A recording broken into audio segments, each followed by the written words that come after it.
Bonjour et bienvenue sur Flash TV. Aujourd'hui, mardi 10 janvier 2012, voici les titres de cette édition.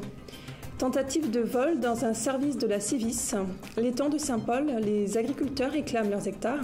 Les mercredis au Jardin de l'État et dans la Grande Île, les magistrats contre leur ministre de tutelle. Dans la nuit de dimanche à lundi, des ravisseurs ont tenté de voler le coffre-fort du Centre intercommunal d'action sociale de Saint-Pierre, un service de la Civis. Devant la résistance du meuble blindé, ils n'hésitent pas à utiliser un tractopelle stationné sur un chantier à proximité. Le gardien des locaux arrive cependant à les mettre en fuite. Ils sont activement recherchés par la brigade de sûreté pour tentative de vol d'un coffre en fait totalement vide. L'étang de Saint-Paul, objet de contestation chez certains agriculteurs, ceux-ci réclament des hectares pour exercer leurs activités. Précisons que l'étang de Saint-Paul est classé réserve naturelle, espace qui obéit à une réglementation pour protéger faune et flore endémiques. Le décret de création de cette réserve octroie cependant 177 hectares à l'activité agricole. Conflit d'usage où la montée des eaux est privilégiée par les gestionnaires du site au détriment de l'activité agricole, selon les agriculteurs. Venue sur place à leur rencontre, la députée maire Huguette Bello propose la mise en place d'une charte agricole. Une agriculture raisonnée et non biologique sera possible sur ces hectares, a averti Jean Minacci, président de la Chambre d'agriculture. Rendez-vous au Jardin de l'État pour nos marmailles, jardin où le Conseil général organise des activités ludiques pour les enfants, jeux d'eau, ateliers contes, loisirs créatifs, fermes pédagogiques.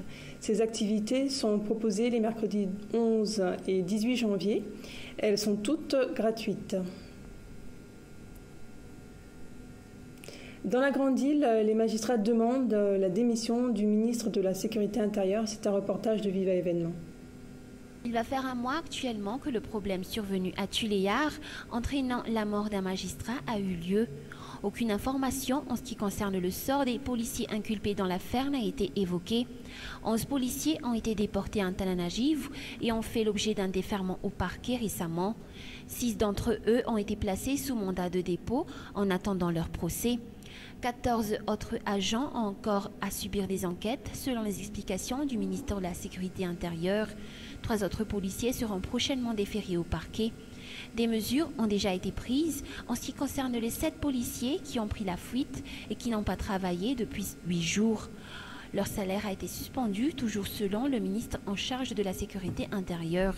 En ce qui concerne les revendications du syndicat des magistrats de Madagascar, notamment celle d'obtenir la démission ou le limogeage du ministre en charge de la Sécurité intérieure, ce responsable de rappeler qu'il est déjà prêt à rendre son poste tant que les instructions émanent du président de la Haute Autorité de la Transition et du chef du gouvernement. Un renforcement du respect des disciplines et des règlements internes de la police nationale aura lieu, a-t-il poursuivi, ainsi qu'un code de déontologie serait mis en place au sein du ministère dont il est en charge. Il y aurait également un renforcement de capacité pour éviter certains débordements. À présent, la page météo du jour. De la pluie encore aujourd'hui dans l'île et des températures toujours chaudes. Dans le reste de la zone, on alternera entre soleil aux Seychelles, Madagascar, Comores et Sri Lanka et pluie à l'île Maurice et à Mayotte avec des températures situées entre 22 degrés et 31 degrés au Sri Lanka.